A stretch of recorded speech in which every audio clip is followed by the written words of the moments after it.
Michael actually met on Tinder. We always kid that it was love at first swipe. I went to click on his profile on Tinder and I was like, oh, he's cute, so I liked him, but then it said that we didn't match right away.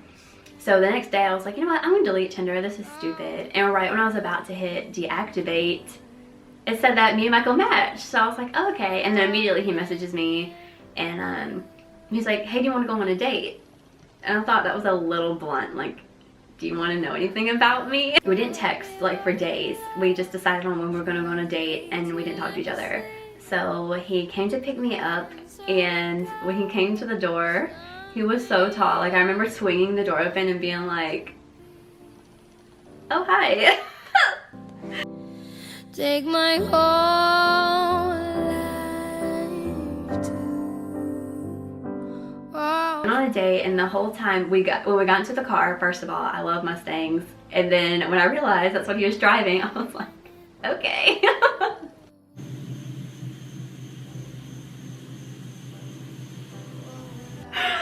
It's so fun.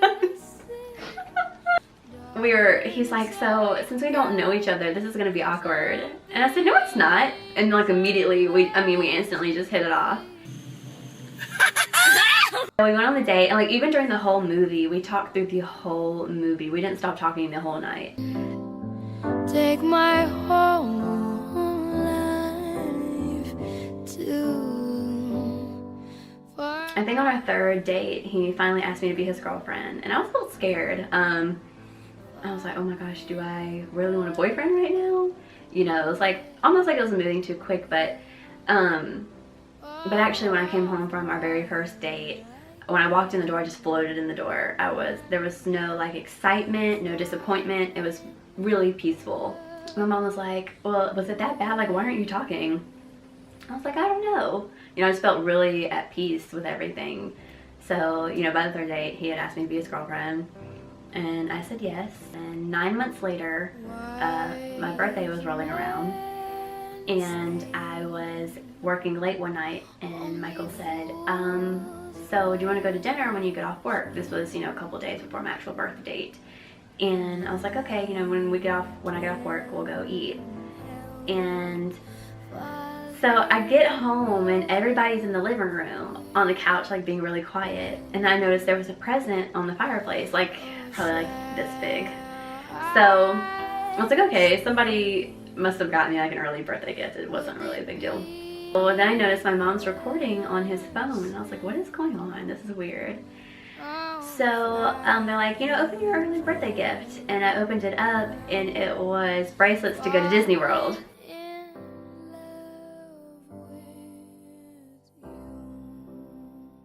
Obviously I start crying. Like, I love Disney World. That's all I talked about the whole time we're dating. So if we ever get married, like, can we go on a trip to Disney World? Like, I really want to go.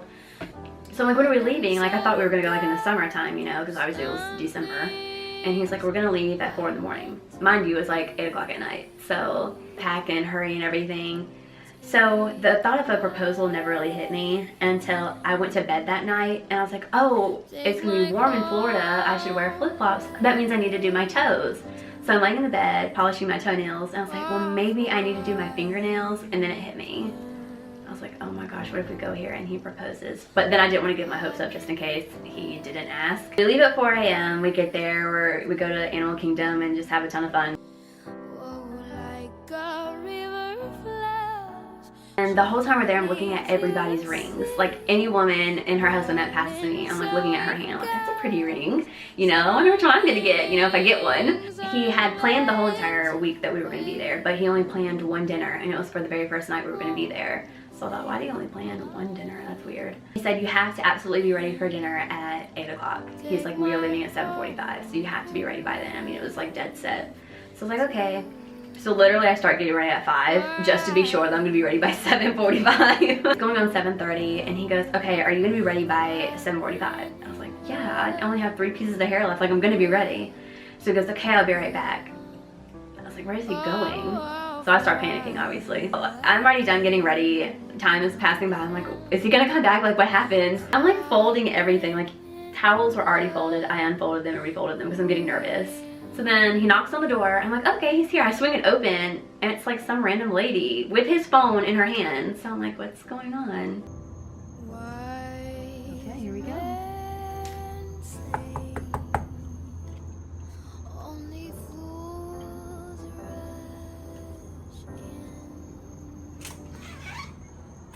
Hi.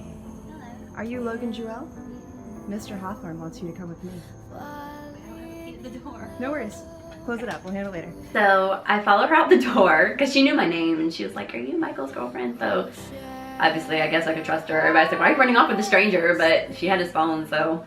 And as we're walking, random people are handing me letters. Hey. Do you want to go to the light so you can see? Yeah.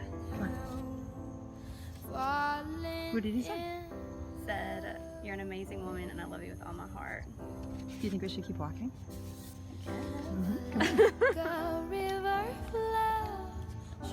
It's really pretty here. I think you'll really like it. Except for this movie, it's about to kill me here. We live in South Carolina, babe.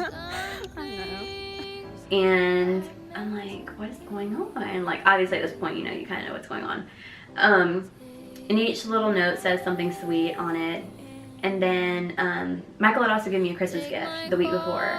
And it was a picture frame of us. And then on it, he had written, I've never been so sure of anything. Well, the very last letter said the same thing. So when I get the last letter, I'm at the beginning of this bridge. What did he say? I've never been so sure about anything. Here, go ahead of us.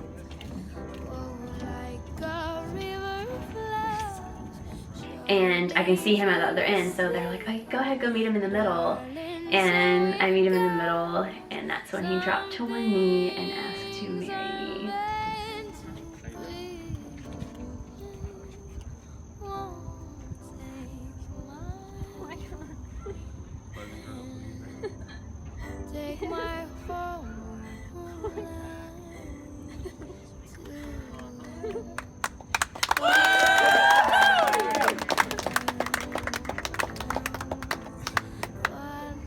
Right there in front of everybody. So there's like 50 people that had seen what was going on. They all start cheering, and it was so amazing. Like, even though I kind of knew it was leading up to that point, like, it was still a big surprise.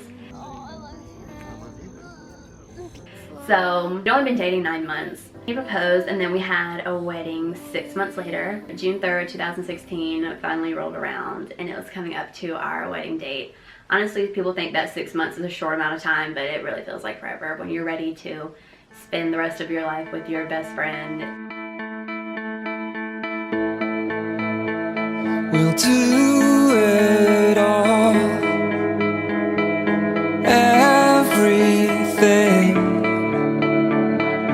on our own. I wanted to make the wedding really simple. I wanted it to have a vintage feel. I wanted kind of like an old-timey wedding dress. I kind of wanted, I wanted everything black and white.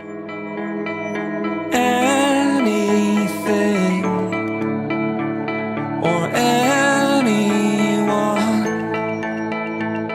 I wanted the focus to be on us and not on all the wedding decorations and how elaborate everything and how expensive everything was. I wanted everybody to only focus on us and how much we do love each other. The night before the wedding, me and my bridesmaids stayed in a hotel in town, and it was kind of like our last night as having like a girls sleepover, because it's not like we were gonna be able to do that anymore. So our talking and having a good time and saying, you know, this is your last night as a single woman, you know, how do you feel about that? And it's like, I don't want anything else. This is exactly what I have always dreamed of. I was really excited the whole day, you know. I was like, this is it. This is a once in a lifetime moment. And so, I mean, I promise you, I didn't stop smiling the whole day. I really didn't. There's no other feeling like knowing that you're going to spend the rest of your life with your favorite person. And I think that's what's so special, because there is really one I'm going to start crying. I am. It's so crazy that I can't talk and cry. Okay. I didn't wear waterproof mascara. But it's just crazy to think that there is really only one person that's meant for you, and only you. And everything about us, you can just tell. You end up completing each other's sentences, and you start liking the same foods even though you never liked them before. You start laughing at things you didn't laugh at before. It's just fun to really get to know somebody. The whole wedding day was just magical. I know Michael cried while we were getting married, but I was just so excited. I mean, like, you could tell I'm like just like so jittery the whole time that we're saying our vows. And anyway, the whole rest of the day I didn't stop smiling. In fact, you know, I expected everybody to get on the dance floor and let's just celebrate and have a good time. But it was like, you know, I was ready to go home and just finally be a family. You know, everybody wants everybody to be at their wedding, but I felt like this was such a special moment. I kind of just wanted it to be just us at this point. I actually went home and ordered pizza. When we got home, I was so hungry. The day was so busy. So we went home and ordered Domino's.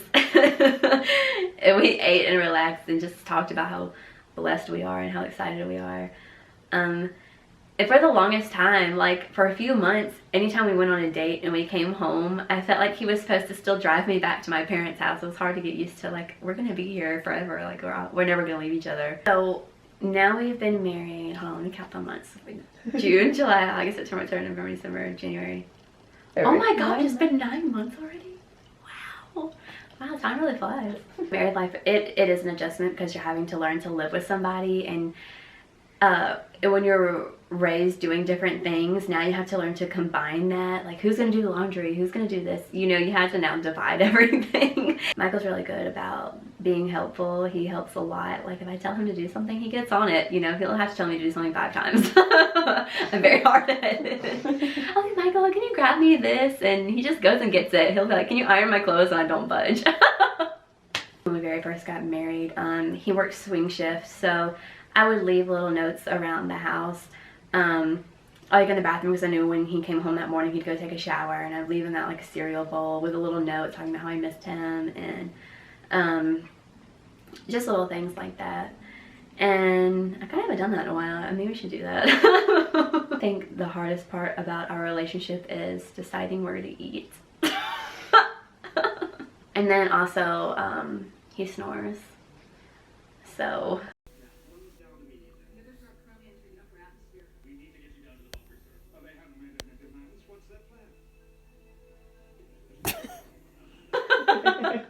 But these are like the little moments you'll appreciate. Like, you would think that'd be really annoying, but it's actually not. Look how handsome. So handsome, you could be a model. And he takes up the whole bed. Kicks me every night. But I love it. When he has to work night shift and he's not there anymore, I'm like, oh, I miss being kicked. Really though, when you do find your best friend, it's not hard to live together. And you find that person that really makes you happy. It's like you will literally do anything. Like, everything then becomes magnified. Like, things that, you know, that kind of slip off your tongue, you really think like twice about it. It's like, I love you so much, I don't want to hurt you type thing. Everything's so big now. It's like you really find somebody you want to take care of, and you can't be selfish anymore. You can't, it's not like you want to be. It's a weird feeling of contentment and peacefulness, and knowing that you're always going to have somebody to come home to. I think that's the best feeling. Like, I rush through work so I can come home and be at home. And there's literally nothing more fun than just doing nothing with somebody that you love. You just sit there and you don't even have to talk. Just being in their presence is everything. So, like I said, I can tell him to do anything. He will literally pull the moon from the sky to make sure I can have it. He would do anything for me, and I'm really I'm so appreciative of that. Because I've never had that. I never had somebody want to literally do everything for me at the drop of a dime. He really makes all of my dreams come true, you know, whether it be Disney World and my dream wedding and the ring I wanted that he designed perfectly, you know. And he cooks more than I do. I mean, he's in the kitchen. Like, if I want a grilled cheese, like, he's up, he's gonna make it like that. It's just little things, you know. I actually caught him folding towels the other day. I was so shocked. I don't think he's ever folded a towel in his life. But there's a lot of things that I love about Michael, and I just love his whole everything. You can't even break it down when you just love somebody that much. It's just so hard to pinpoint. But for me, it's always the little things, you know, whether it be his laugh or the way he's concentrating on something. You know, he'll get really concentrated. He'll get like this look on his face, and it's just so cute. I'm like, these are the moments that I live for.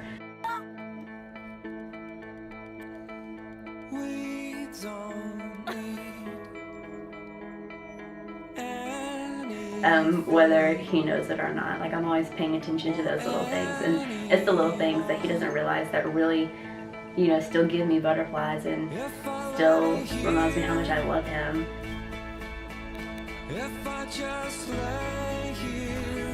You know, because you normally don't look at things like that on a person, and most people just don't even really care, but you know, the way that he talks, I love the sound of his voice. Talking to the mic.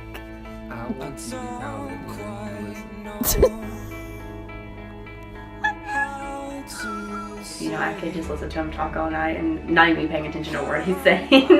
Just his voice is soothing. Just so many things. You know, the way, I think my favorite part of his body would have to be his legs. I know that's so weird. But like, he has the cutest legs ever. They just look like so big and strong.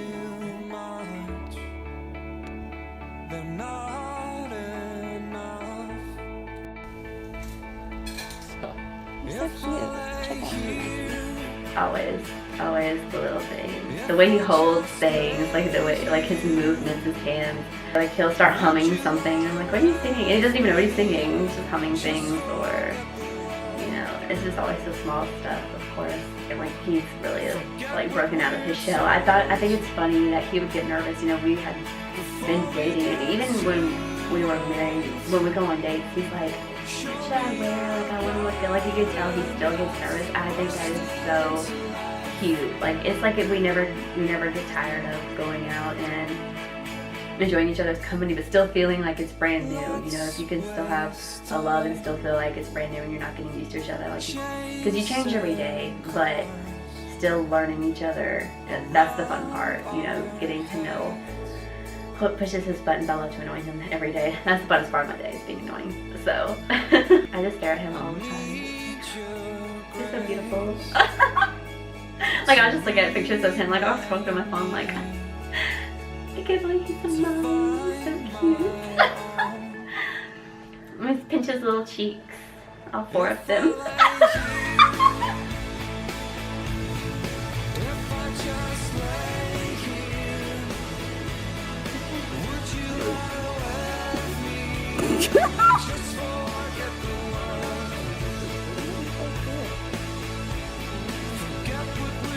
Oh my gosh, we did on mine.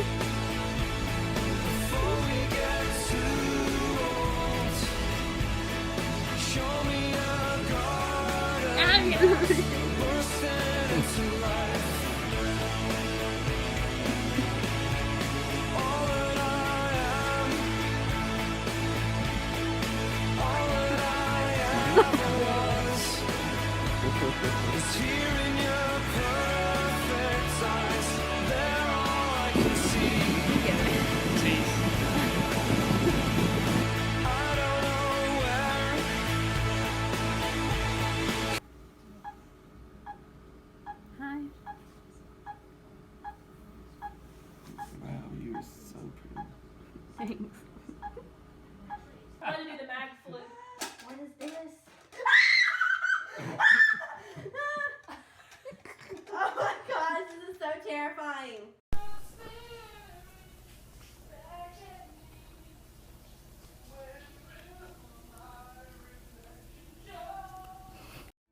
Welcome to our hive. We do a hive tour.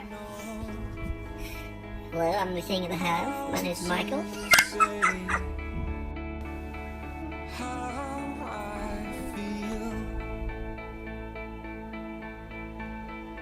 Good morning.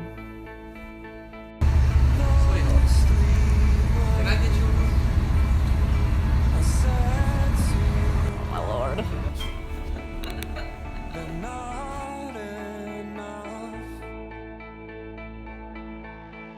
If I lay here If I just lay here, would you lie with me and just forget the world? I'm lucky to have found him at 19 and to be so young and to find the person you're meant to be with. You know, it just means I get to spend even more time with him, and I'm really blessed to be able to do that. You know, everybody said, you know, you're so young, you know, you have your whole life ahead of you, but it's like, what's the point when you can have your whole life ahead of you and spend it with that one person that you're meant to be with? So yeah, I love him with all my heart, and you know, I can't even believe I had went 19 years without him. You know, there's so many moments that I wish he could have spent with me and been there for me, you know, but me being able to meet him at 19, I now have all of those years. You know, I'll spend more of my time in my life with him than I did without him, so I'm really blessed to be able to do that, and I'm extremely blessed to be able to call him my best friend and to be able to spend the rest of my life with the perfect person that was designed just for me. So I love you so much, and I'm so thankful for you.